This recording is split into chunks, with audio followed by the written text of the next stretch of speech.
நீங்கள் கேட்கவிருப்பது அகிலம் வென்ற அட்டிலா. ஆசிரியர் டாக்டர் மா. லெனின். ஒலிவடிவில் வழங்குபவர் இரா. பாலமுருகன். அட்டிலா என்பவன் வரலாற்றில் பல சாதனைகள் படைத்தவன். மிகப்பெரிய நிலப்பரப்பை வென்று தன் ஆட்சிக்குக் கீழ் கொண்டு வந்தவன். அவனை நம்பி வந்தவர்களுக்கு அளவில்லாத ஆதாயம் அளித்தவன். திட்டங்களை வகுப்பதில் அவனுக்கு ஈடு இணை யாருமில்லை.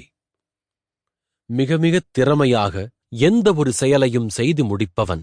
வரலாற்றில் எத்தனையோ மாவீரர்களை சந்தித்திருப்பீர்கள். அவர்கள் ஏதாவது ஒன்றிரண்டு துறைகளில் தேர்ந்தவர்களாக இருப்பது இயல்பு. ஆனால் அட்டிலாவைப் போல பல்வேறு துறைகளில் எடுத்துக்காட்டாகவும் பின்பற்றக்கூடியவர்களாகவும் இருப்பவர்களைக் காண்பது அரிது. அத்தகைய அரிதான மனிதனைப் பற்றிதான் நீங்கள் இப்போது தெரிந்து கொள்ளப் போகிறீர்கள். அத்தியாயம் 1. இவன்தான் அட்டிலா. அட்டிலாவைப் பற்றிய ஒரு சிறு அறிமுகம் இப்போது உங்களுக்குத் தேவை. அட்டிலா தன் காலத்தில் உலகம் அறிந்திருந்த நிலப்பரப்பின் கணிசமான பகுதியை வென்றிருந்தான். வரலாற்றின் மிக மிகப் புகழ்பெற்ற மாவீரனாகத் திகழ்ந்தான். இவனைப்போல் போர்த்தந்திரங்களை வகுத்துச் செயல்பட்ட மன்னர்களை நீங்கள் இதற்கு முன் பார்த்திருக்க வாய்ப்பிருந்திருக்காது. பல்லாயிரக்கணக்கான வீரர்களைக் கொண்ட படைகளை கண்ணிமைக்கும் நேரத்தில் வழிநடத்திச் சென்று எதிரி படைக்குள் புகுவான். எதிரிகள் எதிர்பார்க்கவே செய்யாத நேரத்தில் மின்னல் போல் தாக்குவான். அவனது தாக்குதல் அட்சரம் பிசகாமல் இருக்கும். எதிரிகள் அதில் குலைநடுங்கிப் போவார்கள். எத்தனை பெரிய படையாக இருந்தாலும் அட்டிலாவின் திறமைக்கு முன் எல்லாமே தூசுதான். அட்டிலாவின் தாக்குதல்கள்தான் வெறிமிகுந்தவையாக இருக்கும். ஆனால் இவனைப்போல் ஒழுக்கமிக்க வீரனை யாரும் ஒருபோதும் பார்த்திருக்க முடியாது. ஒட்டுமொத்த உலக வரலாற்றிலும் இப்படி ஒரு உன்னதமான புருணை பார்க்கவே இயலாது. ஆதாயமில்லாமல் அட்டிலா ஒருபோதும் ஆற்றில் இறங்கியது இல்லை என்று சொல்லலாம். அவனது படையெடுப்பு ஒவ்வொன்றும் அவனது வீரர்களை செல்வத்தில் புரள வைத்தது. அட்டிலாவின் ஒவ்வொரு போரும் கொள்ளையடிப்பதற்காகத்தான் நடத்தப்பட்டது. அதனால் அவனைச் சார்ந்திருந்த ஒவ்வொருவரும் கொள்ளை லாபம் அடைந்தார்கள்.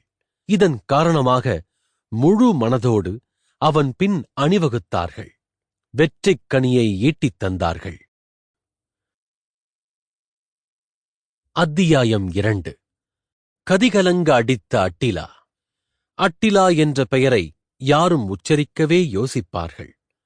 அவன் கடவுளின் அவதாரம். இல்லை இல்லை, கடவுளேதான் என்று கருதப்பட்டான். இது மத நம்பிக்கையின் பேரால் வந்த வழக்கம் அல்ல. அவனை நினைத்து நடுநடுங்கியதால் ஏற்பட்ட பயத்தால் ஏற்பட்ட பழக்கம் இது. அட்டிலாவுக்கு பொருத்தமான பட்டப்பெயர் இருந்தது. அவனை கடவுளின் சாட்டை என்றே குறிப்பிடுவார்கள்.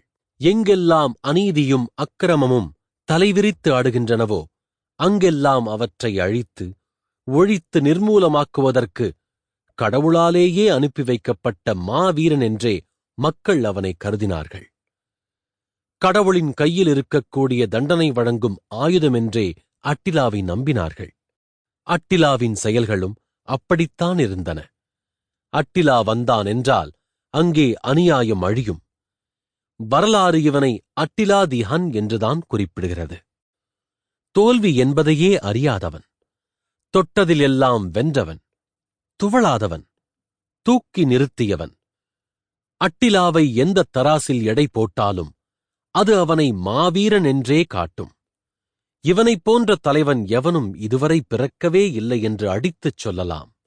ஈவு இரக்கமற்ற போர்கள் என்றாலே அவை அட்டிலாவினுடையதாகத்தான் இருந்திருக்கும். இவற்றில் இரத்த ஆறு ஓடும்.